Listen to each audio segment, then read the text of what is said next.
Hello students, मैं doctor Ramji दास राठौर आप सभी का मेरे यूट्यूब चैनल कॉमर्स एजुकेशन में स्वागत करता हूं। आज से हम बीकॉम सेकेंड ईयर की क्लासेस को इसमें स्टार्ट कर रहे हैं, जिसमें कॉर्पोरेट अकाउंट की क्लास स्टार्ट की जा रही है।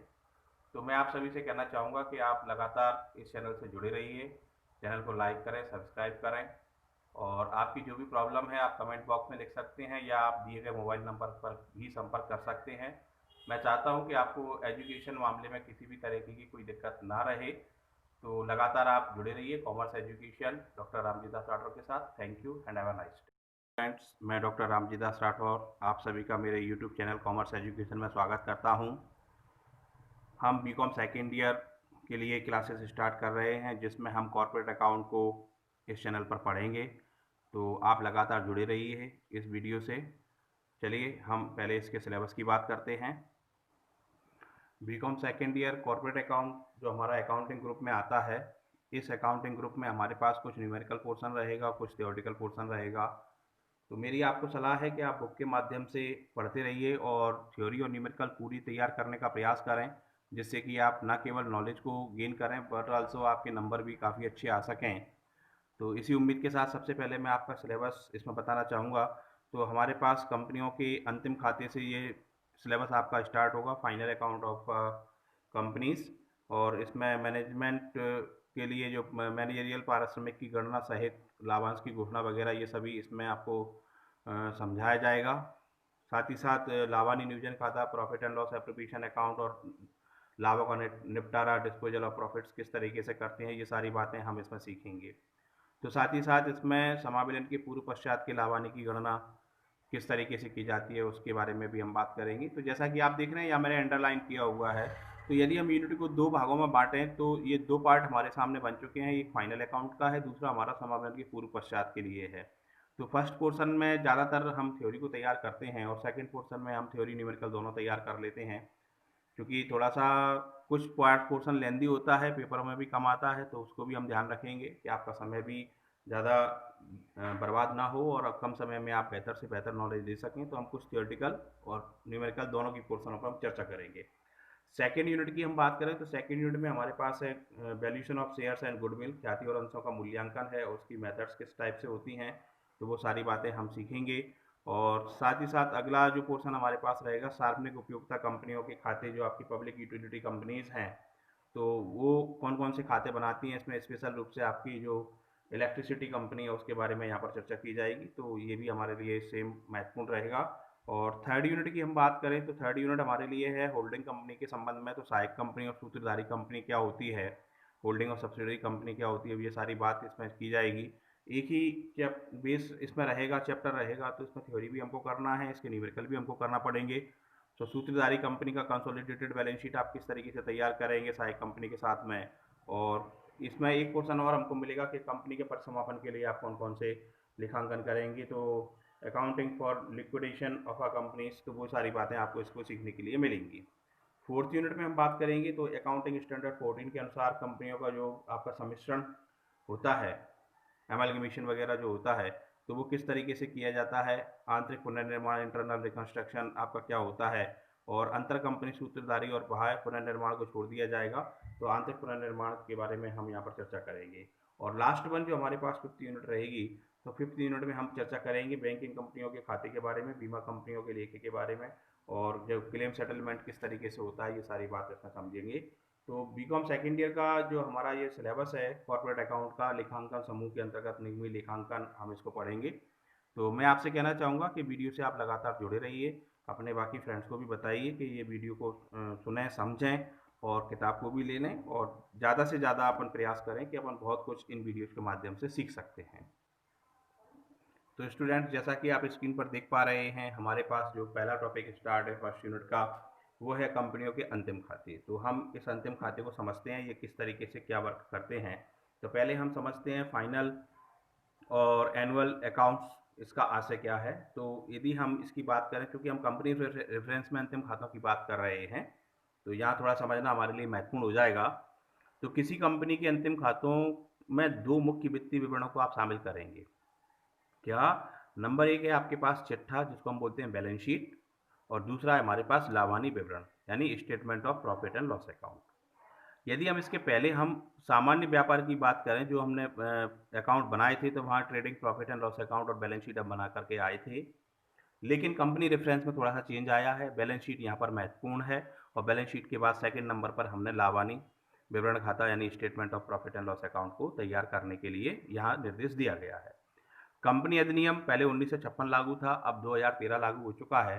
तो कंपनी अधिनियम 2013 की धारा 129 129 इस संबंध में आपके लिए डायरेक्शन देती है कि वित्तीय विवरण कंपनी या कंपनियों की स्थिति विवरण का सच्चा और उचित दृष्टिकोण प्रस्तुत करेंगे। कहने का एस्पेक्ट ये है कि जो भी आपने फाइनल अकाउंट तैयार किए हुए हैं, जो अकाउंट स्टेटमेंट्स आप तैयार कर रहे हैं, तो वो आपका सच्चा और उचित ट्रू एंड फेयर आपका दृष्टिकोण प्रस्तुत करेंगे। और वे धारा 133 में अधिसूचित लेखांकन प्रमाणों का पालन करेंगे। कुछ आपको डायरेक्शंस दिए गए हैं कि आप कौन कौन सी चीज़ों को फॉलो करें, और अधिनियम की अनुसूची 3 में निर्धारित प्रारूप में होंगे। आपको फॉर्म भी दिया गया है, उसी फॉर्मेट में आप अकाउंट्स को तैयार करेंगे। ये सारी जानकारी आपको आगे और डिटेल दी जाएगी, ठीक है ना। और कंपनी की प्रत्येक वार्षिक सामान्य सभा में संचालक मंडल को संबंधित वित्तीय वर्ष के वित्तीय विवरण प्रस्तुत करने होते हैं। और वित्तीय वर्ष का आशय प्रत्येक वर्ष 31 मार्च को समाप्त होने वाली अवधि से है। कहने का एस्पेक्ट ये है कि आपके अकाउंट्स 1 अप्रैल से स्टार्ट होंगे, 31 मार्च तक आपका 12 मंथ का पीरियड पूरा होगा। और यदि कंपनी मान लीजिए 1 जनवरी या उसके पश्चात समामेलित होती है, फॉर इंस्टेंस, ये समामेलन आपको आगे से पूरा डिटेल समझाया जाएगा, तो मान लीजिए जनवरी या उसके पश्चात आपकी कंपनी समामेलन हो रही है, तो भी आप जो अकाउंट क्लोज करेंगे वो 31 मार्च को ही क्लोज करेंगे। कहने का एस्पेक्ट ये है कि पहला वित्तीय वर्ष हो सकता है कि आपका 12 महीने की जगह मालूम पड़ा वो 3 महीने का ही रह जाए, क्योंकि आपको आगे अकाउंट्स बनाने में सिमिलरिटी बनी रहे, 1 अप्रैल से आप नए अकाउंट्स को तैयार कर सकें, इसलिए आप ऐसा करेंगे। तो आप याद रखें कि आपका जो वित्तीय वर्ष समाप्त होगा वो 31 मार्च को समाप्त होगा। तो ये तो बात थी आपके अकाउंट्स के बेस के बारे में। अब हम जो चिट्ठा इसमें बनाने जा रहे हैं, तो चिट्ठे के लिए हम इसकी डेफिनेशन समझें, चिट्ठे का मतलब क्या है। तो जो फाइनेंशियल अकाउंट आप बना रहे हैं, इकोनॉमिकल बैलेंस शीट आप बना रहे हैं, आर्थिक चिट्ठा, तो उसका आशय है तथ्यों और समंकों को, जो आपके फैक्ट्स और डाटाज हैं, उनको विधिवत, सिस्टमैटिक, औपचारिक, फॉर्मल और बोधगम्य रूप में प्रस्तुत करने से है। कहने का एस्पेक्ट ये है कि जो भी आपके पास डाटा अवेलेबल है उसको आप सिस्टमैटिक तरीके से समझने योग्य रूप में आप उसको प्रस्तुत करें, जिसमें आप बैलेंस शीट में आप जानते ही हैं, जिसमें कुल संपत्ति यानी आपकी टोटल एसेट्स वगैरह जो हैं, और कुल दायित्वों को, जो आपकी लायबिलिटीज हैं, उनको उचित मूल्य पर, उचित मूल्य का एस्पेक्ट ये है कि जहाँ भी आपको डेप्रिसिएशन वगैरह जो भी आपको कैलकुलेशंस करना है, प्रोविजन वगैरह करना है, वो सभी आप करें उचित मूल्य पर एक निर्धारित तिथि को। निर्धारित तिथि का एस्पेक्ट आप आगे समझ लीजिए, जो 31 मार्च आपका अकाउंटिंग क्लोजर पीरियड है, तो एक निर्धारित तिथि को या एक निर्धारित अवधि के पश्चात, निर्धारित अवधि के पश्चात दैट मीन्स 12 मंथ पीरियड आपके पास है, दर्शाया जाता है। और इसे बैलेंस शीट को आप क्या कह सकते हैं, संपत्ति और दायित्वों का विवरण भी कह सकते हैं। तो बैलेंस शीट के बाद अब हम बात करते हैं प्रॉफिट एंड लॉस अकाउंट के लिए। तो लाभानी विवरण की परिभाषा क्या है, इसका मतलब क्या रहेगा, definition of statement of profit and loss account. तो इसे आप आय विवरण, इनकम स्टेटमेंट भी कह सकते हैं। और ये एक ऐसा विवरण है जिसमें अर्जित आय एवं हुए अन्य लाभों का तथा इनके तुल्य इन आयों को अर्जित करने के लिए किए गए व्ययों व उठाई गई हानियों का उल्लेख होता है। कहने का एस्पेक्ट ये है कि जो भी आपके पास इनकम वगैरह प्राप्त हो रही हैं वो, और जितने भी आपने खर्चे या लॉसेस वगैरह हुए हैं, उनको आप कंपेयर करते हैं प्रॉफिट एंड लॉस में, जैसा कि हम जानते हैं। और ये खाता व्यवसाय की प्रकृति, बिजनेस नेचर और परिस्थितियों के अनुसार भिन्न भिन्न प्रारूपों में बनाया जाता है। परंपरागत रूप में इसके अंतर्गत निर्माणी खाता, जो ट्रेडिशनल हम सीख करके आए हैं, तो उसमें हमने मैन्युफैक्चरिंग अकाउंट, ट्रेडिंग अकाउंट और लाभानी खाते को शामिल किया जाता रहा है। और भारत में कंपनियों के लिए लाभानी विवरण बनाने के संबंध में कंपनी अधिनियम 2013 की अनुसूची 3 में प्रारूप और निर्देश दिए गए हैं। क्योंकि हम कंपनी रेफरेंस में अब इसको बनाना चाहते हैं, तो अनुसूची 3 का फॉर्मेट और जो भी डायरेक्शन हमको दिए गए हैं, जो हम आगे समझेंगे, उनका हम पालन करेंगे। और लाभानी विवरण एक निश्चित लेखा अवधि के बीच, निश्चित लेखा अवधि वही आपका 12 मंथ का पीरियड है, व्यवसाय संचालन के परिणाम की रिपोर्ट है। जो आपने बिजनेस चलाया हुआ है उसकी रिपोर्ट है। दैट मीन्स कि आपको प्रॉफिट हुआ, लॉस हुआ, वो सारी जानकारी आपको मिलेगी। और इससे आपको ये पता चलता है कि पिछले चिट्ठी के प्रकाशित होने के बाद से 1 वर्ष के भीतर संस्था ने क्या प्रोग्रेस की है, यानी आपका प्रॉफिट या लॉस की क्या पोजीशन है। अतः ऐसे कभी-कभी आप प्रोग्रेस स्टेटमेंट ऑफ प्रोग्रेस प्रगति विवरण भी कह सकते हैं। और हैरी जी गुथमन कहते हैं इस संबंध में कि लावानी का विवरण ऐसे आय व खर्च का वर्गीकृत और संक्षिप्त अभिलेख है जो एक निश्चित अवधि के लिए स्वामी के हित में परिवर्तन के कारण होते हैं। क्योंकि लावानी विवरण किसी निश्चित समयावधि भर की घटनाओं की गति का दिग्दर्शन करता है, इसलिए इसे प्रावेगिक डायनेमिक डॉक्यूमेंट कह सकते हैं। तो डायनेमिक डॉक्यूमेंट दैट मीन्स कि पूरे ईयर में आपने क्या क्या किया हुआ है, इस तरीके से वो आपको पूरी जानकारी उपलब्ध कराता है। तो ये थी आपकी लावानी विवरण के बारे में बात। अब हम बात करते हैं कंपनी अधिनियम 2013 और अंतिम खाते क्या किस तरीके से आपके डायरेक्शन दिए गए हैं और अनुसूची 3 क्या है। अनुसूची 3 अभी हमारे लिए आया था बीच में। तो अनुसूची 3 में कुछ प्रमुख बातें आपको दी गई हैं, इनको आप याद रखना। तो पहली बात तो ये है कि 31 मार्च 2015 को समाप्त होने वाले वर्ष से लागू है। तो अनुसूची 3 वित्तीय वर्ष 2014-15 उन सभी कंपनियों पर लागू है जिन पर अन्य कोई विशिष्ट अधिनियम लागू नहीं होता, अर्थात 31 मार्च 2015 को समाप्त होने वाले वर्ष को कंपनियों द्वारा वित्तीय विवरण फाइनेंशियल स्टेटमेंट इसी अनुसूची 3 के अनुसार बनाने हैं। तो उसको आप याद रखिए कि 31 मार्च 2015 को यदि आपका वर्ष समाप्त हो रहा है तो वहां से आप अनुसूची 3 स्टार्ट करेंगे और एज कंटिन्यूज आज तक वो लागू है। दूसरी बात, आपका 36 प्रारूप है आपके लिए, ठीक है ना। तो चिट्ठी का 36 प्रारूप आप विलोपित कर दिया गया है। केवल लंबवत प्रारूप, हॉरिजॉन्टल वर्टिकल प्रारूप जो अनुसूची के भाग 1 अभी आपको बताया जाएगा, तो भाग 1 में निर्धारित है, उसका ही आपको प्रयोग करने हैं। तो कहने का एस्पेक्ट ये है कि पहले आप जो बैलेंस शीट बनाते थे उस बैलेंस शीट में आप टी शेप बैलेंस शीट बनाते थे, टी शेप की जगह आपको स्टेटमेंट फॉर्मेट में बैलेंस शीट को तैयार करना है। तीसरी बात, लावानी विवरण का निश्चित प्रारूप। तो अनुसूची 3 के भाग 2 में लावानी विवरण का प्रारूप निर्धारित किया गया है और यह उल्लेखनीय है कि वर्ष 2011-12 से पहले पुरानी अनुसूची में कोई प्रारूप नहीं दिया गया था। तो पहले हमारे पास कोई प्रारूप नहीं था, लेकिन अब हमारे पास लावानी खाते का भी फॉर्मेट है, तो उसको हमको प्रयोग करना है। और नंबर 4, निर्वचन और सारांश की समाप्ति। तो इंटरप्रिटेशन और जो आप कैलकुलेशन देते थे उसकी समाप्ति। तो पुरानी अनुसूची का भाग 3 निर्वचन और भाग 4 चिट्ठी का सारांश, इन सभी का अवलोकन कर दिया गया है। और नंबर 5, अनुसूची 3 की विषय सामग्री जो रहेगी तो उसमें सामान्य अनुदेश, उसके बाद आपके लिए चिट्ठी का प्रारूप, केवल लंबवत प्रारूप और चिट्ठा बनाने के लिए सामान्य अनुदेश आपको बताए जाएंगे। और इसके बाद लावानी विवरण का प्रारूप और उसके बनाने के सामान्य अनुदेश आपको भाग 2 ये बताए जाएंगे। तो ये सारी बातों को हम डिटेल अब समझेंगे कि किस किस तरीके से हम बात करेंगे। तो अनुसूची 3 जिसको हम समझने जा रहे हैं, तो उसमें कैडर आपको जो दिया गया है, तो सामान्य अनुदेश हम समझेंगे, उसके बाद चिट्ठी का प्रारूप हम समझेंगे और लावानी विवरण का प्रारूप और उसके बनाने के सामान्य अनुदेश भाग 2 को भी समझा जाएगा। तो हम सबसे पहले सामान्य अनुदेशों को समझते हैं, जनरल इंस्ट्रक्शंस क्या क्या हैं। तो अनुसूची 3 के सामान्य अनुदेश जो आपको दिए गए हैं, पहली बात तो ये कि जहां अधिनियम व लेखा प्रमाप के अधीन उपेक्षाओं के अनुपालन में वित्तीय विवरणों या उनके भाग बनने वाले विवरणों के व्यवहार या प्रकटीकरण में किसी परिवर्तन की आवश्यकता हो तो ऐसे परिवर्तन किए जाएंगे और उसके तहत अनुसूची 3 की अपेक्षाएं सुधार दी जाएंगी। कहने का एस्पेक्ट ये है कि यदि आपको लगता है कि इसमें परिवर्तन करना आवश्यक है तो कुछ चेंजेस आप कर सकते हैं। दूसरी बात, अनुसूची 3 के भाग 1 और भाग 2 की प्रकटीकरण की अपेक्षाएं कंपनी अधिनियम 2013 के अधीन निर्धारित लेखा प्रमापों में निर्दिष्ट प्रकटीकरण अपेक्षाओं के अतिरिक्त हैं, ना कि उनके प्रतिस्थापन के रूप में। तो ये आपको एडिशनल दी गई हैं, इसको आप याद रखें। और तीसरा, लेखा प्रमापों में अकाउंटिंग स्टैंडर्ड में जो आपको अतिरिक्त प्रकटीकरण को खातों के टिप्पणी के रूप में या अतिरिक्त विवरणों के माध्यम से आप स्पष्ट करेंगे जब तक कि वित्तीय विवरणों के मुख पर प्रकट करना अपेक्षित ना हो। तो कहने का एस्पेक्ट कोई आपको अलग से जानकारी देनी है तो आप एडिशनल नोट आप बना करके दे दीजिए। और इसी प्रकार कंपनी अधिनियम में अपेक्षित अन्य सभी प्रकटीकरण को खातों के टिप्पणी के रूप में किया जाएगा, तो वर्किंग नोट के रूप में आप उसको ऐड कर सकते हैं। और चौथी बात ये लिख रहे हैं कि चिट्ठा व लावानी विवरण के मुख पर वर्णित प्रत्येक मत का खातों की टिप्पणी में संबद्ध किसी सूचना से आपसी संदर्भ होगा, रेफरेंस होना चाहिए, नोट्स नंबर आप उस पर डालेंगे प्रॉपरली। इसलिए चिट्ठी का प्रारूप और लावानी के प्रारूप में आपको कॉलम एक दिया जाएगा जिसमें रेफरेंस संख्या का उल्लेख रहेगा। तो बैलेंस शीट और प्रॉफिट एंड लॉस अकाउंट के फ्रंट पेज पर आपको कुछ एडिशनल नोट्स नहीं बनाना है, बल्कि आप अलग से उनके नोट्स संख्या डाल करके आप उसको यूज करेंगे। और बहुत महत्वपूर्ण जो हमारे लिए है अगला पॉइंट है वो है नंबर 5। तो कंपनी के टर्नओवर के आधार पर वित्तीय विवरण में दर्शाई गई संख्याओं को निम्न प्रकार से आप सन्निकट कर सकते हैं, यानी निकटतम।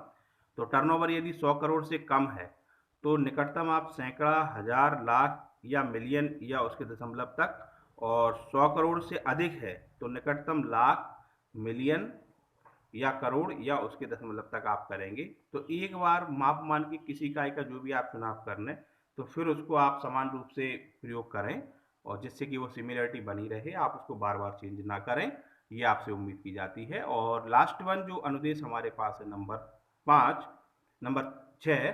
तो कंपनी के समक्ष रखे गए प्रथम वित्तीय विवरणों उसके समावेलन के बाद के अपवाद सहित बाद के सभी वित्तीय विवरणों में प्रदर्शित सभी मदों के लिए पूर्ववर्ती रिपोर्टिंग अवधि के संबंध में तत्समान राशियों समतुलनाओं को भी दर्शाया जाएगा। कहने का एस्पेक्ट ये है कि क्योंकि आपने अभी इस साल समावेलन आपकी कंपनी का हुआ है तो पिछले साल से आप तुलना नहीं कर सकते हैं क्योंकि आपका बिजनेस स्टार्ट हुआ है, लेकिन अगले वर्षों में आप पिछले साल के अकाउंट्स को भी साथ साथ लेकर के चलेंगे। तो स्टूडेंट्स, सामान्य निर्देश के बाद अब हम बैलेंस शीट के फॉर्मेट को समझते हैं जो कि आपकी स्क्रीन पर उपलब्ध है। तो इसमें आप देख रहे हैं अनुसूची 3 के भाग 1 में जो चिट्ठे का प्रारूप आपको दिया गया है वो किस तरीके से आप तैयार करेंगे। Part 1 form of balance sheet आपको दिया गया है। नेम ऑफ कंपनी आप लिखेंगे, बैलेंस शीट एज एट 31 मार्च आप लिखेंगे, और रुपीज़ इन आप किस तरीके से आप उसको लिख रहे हैं, लाख में, सैकड़ा में, तो वो सारी चीज़ आपको लिखनी रहेगी। और इसमें जो कॉलम आपको दिए गए हैं तो पर्टिकुलर कॉलम है नोट्स नंबर है जिसकी भी मैं आपको चर्चा कर रहा था, और अगला कॉलम है figures as at the end of the current reporting period, और figures as at the end of the previous reporting year. तो पिछले साल के डाटा भी आपको दिए गए हैं, चालू वर्ष के भी डाटा आपको दिए गए हैं, जिससे कि आप समान रूप से उसकी तुलना कर सकें। और जो बैलेंस शीट का टी फॉर्मेट आपका समाप्त हो चुका है, दूसरा फॉर्मेट आपके सामने स्क्रीन पर उपलब्ध है। तो इसी फॉर्मेट में आपको कंपनी की बैलेंस शीट तैयार करनी है। तो जो मेन टाइटल बार आपको दिया गया है तो वो टाइटल बार आपके पास क्या है, इक्विटी एंड लायबिलिटीज। अब इक्विटी एंड लायबिलिटीज में आप कौन कौन सी बातों को शामिल करेंगे, तो इसको 4 कैटेगरी में शामिल डिवाइड किया गया है। तो पहला है शेयर होल्डर्स फंड, दूसरा है share application money pending allotment, तीसरा है नॉन करंट लायबिलिटीज, चौथा है आपका करंट लायबिलिटीज। तो ये इक्विटी एंड लायबिलिटीज को आप डिस्ट्रीब्यूट करेंगे। तो पहला आपका जो शेयर होल्डर्स फंड है उसमें आप 3 कैटेगरी को उन्होंने बताया गया है। पहला है शेयर कैपिटल, सेकंड है बी रिजर्व एंड सरप्लस, तीसरा है आपके पास money received against share warrants. तो ये आपका शेयर होल्डर्स फंड के अंडर में शामिल रहेगा। और सेकंड जो आपको मेन पोर्शन है share application money pending allotment, and third आपकी जो लाइबिलिटीज़ हैं वो 2 कैटेगरी में डिवाइड की गई हैं, नॉन करंट लाइबिलिटीज यानी long term liabilities, fixed liabilities, और दूसरी आपकी करंट लाइबिलिटीज़। तो जो आपकी नॉन करंट लाइबिलिटीज़ हैं तो वो आपको बताई गई हैं, उसमें 4 कैटेगरी बनाई है इन्होंने। Long term borrowings, deferred tax liabilities, net आपको निकाल के देना पड़ेगी, और अदर लॉन्ग टर्म लाइबिलिटीज़ आपकी क्या हैं, और लॉन्ग टर्म प्रोविजंस आपके क्या क्या है। तो ये सारी बात आपको इसमें लिखना पड़ेगी। और जो करंट लाइबिलिटीज़ की हम बात करें तो उसमें हमारे पास शॉर्ट टर्म बोरोइंग्स रहेंगी, कम समय के लिए जो भी हमने पैसा लिया हुआ है, ट्रेड पेबल्स यानी क्रेडिटर्स बिल्स पेबल वगैरह इसमें शामिल किए जाएंगे। और भी आपकी अदर करंट लाइबिलिटीज़ वो सी कैटेगरी में है, और शॉर्ट टर्म प्रोविजंस आपने बनाए हुए हैं तो वो आप लाइबिलिटी में लिखेंगे। तो इस तरह हमारा ये लाइबिलिटी का पोर्शन था। देन इसका आप टोटल लगाएंगे तो आप देख रहे हैं प्रीवियस कॉलम का भी टोटल है आपके पास और करंट ईयर का भी टोटल है, तो दोनों कॉलम आपको दिए गए हैं। यहाँ प्रीवियस बनाया है, यहाँ उन्होंने करंट दिया हुआ है। आप अपने हिसाब से चेंज भी कर सकते हैं, प्रीवियस आप पहला कॉलम मान सकते हैं, उसके बाद आप करंट का कॉलम भी मान सकते हैं। तो ये कुछ चेंजेस करने के लिए आपको फ्रीलांसिंग दी गई है। देन इसके बाद हम इसकी एसेट साइड की बात करें तो चूंकि ये टी शेप नहीं है, केवल स्टेटमेंट फॉर्मेट है, तो कंटिन्यूड आपको इसको रखना पड़ेगा। तो जो एसेट साइड हमको दिया गया है तो एसेट्स ब्लॉक इन्होंने बनाया है, इसमें 2 ब्लॉक ये लेकर के चलेंगे। एक है हमारे पास non current assets. Non current assets में हमारे पास जो कैटेगरी है तो इसमें सबसे पहली कैटेगरी इन्होंने बनाई है फिक्स्ड एसेट्स की। अब जो फिक्स्ड एसेट्स आपके पास है उसमें फिर उन्होंने डिवीजन किया हुआ है, तो इसमें हमारे पास टेंजिबल एसेट्स जो दिखाई देती हैं, इंटेंजिबल एसेट्स गुडविल कॉपीराइट वगैरह जो आपको दिखाई नहीं देते हैं। Third one capital work in progress, कुछ वर्क इन प्रोग्रेस है तो उसको आप अलग से दिखाएंगे। और intangible assets under development, that means ये भी वर्क इन प्रोग्रेस है आपका इंटेंजिबल एसेट्स का। तो ये सारी चीज़ों को आप कैटेगरी वाइज दिखाएंगे यहाँ पर। तो ये ब्लॉक था हमारा फिक्स्ड एसेट्स का। इसके बाद बी हमारे पास नॉन करंट इन्वेस्टमेंट आपको दिए गए हैं, लॉन्ग टर्म इन्वेस्टमेंट है आपके पास। सी में डिफर्ड टैक्स एसेट्स, आपका जो एडवांस टैक्स वगैरह आपने दिया हुआ है तो डिफर्ड टैक्स एसेट्स नेट आप ये दिखाएंगे। और long term loans and advances ये आपको दिखाना है, और अदर नॉन करंट एसेट्स आपको ई ब्लॉक में दिखाना है। तो इस तरह आप नॉन करंट एसेट्स ब्लॉक को तैयार करेंगे। और जो करंट एसेट्स हमारे पास रहेंगी, तो करंट एसेट्स में हमारे पास रहेगा करंट इन्वेस्टमेंट, इन्वेंट्रीज हमारे पास रहेंगे जैसा कि आप स्क्रीन पर देख पा रहे हैं। ट्रेड रिसीवेबल्स आपके पास रहेंगे, कैश एंड कैश इक्विवेलेंट्स आपके पास रहेंगे, और short term loans and advances रहेंगे, और लास्ट वन आपके पास अदर करंट एसेट्स आपके पास रहेंगी। तो इस तरीके से आप एसेट्स का टोटल लगाएंगे। और जैसा कि हम जानते हैं बैलेंस शीट में एसेट्स साइड और लायबिलिटी साइड दोनों साइड का टोटल बराबर होता है। तो ये सारी बेसिक बातों को अभी हमने सीखा। तो हम जो कंपनियों के अंतिम खाते को सीख रहे हैं, बहुत महत्वपूर्ण है इसका फॉर्मेट याद रखना। तो इस बैलेंस शीट के फॉर्मेट को आप याद रखें, किताब से आप अपनी नोट भी करें, और स्क्रीन पर मैंने आपको समझाया भी है। अगेन आप इसको देख रहे हैं फॉर्म को, तो इस फॉर्म को आप समझिएगा, नोट कीजिएगा, और लगातार वीडियो से आप जुड़े रहिएगा। कॉर्पोरेट अकाउंट थोड़ा लेंथी सब्जेक्ट है, थोड़ी सी इसमें ज़्यादा मेहनत करनी पड़ती है, लेकिन डरने की कोई बात नहीं है। यदि आप कंटिन्यूटी के साथ वीडियो से जुड़े रहेंगे, डेली आप क्लास को सुनते रहेंगे, समझते रहेंगे, तो आपको इसको अकाउंट को समझने में सुविधा रहेगी। आप सभी ने वीडियो को देखा सुना, उसके लिए आप सभी का धन्यवाद। Thank you and have a nice day.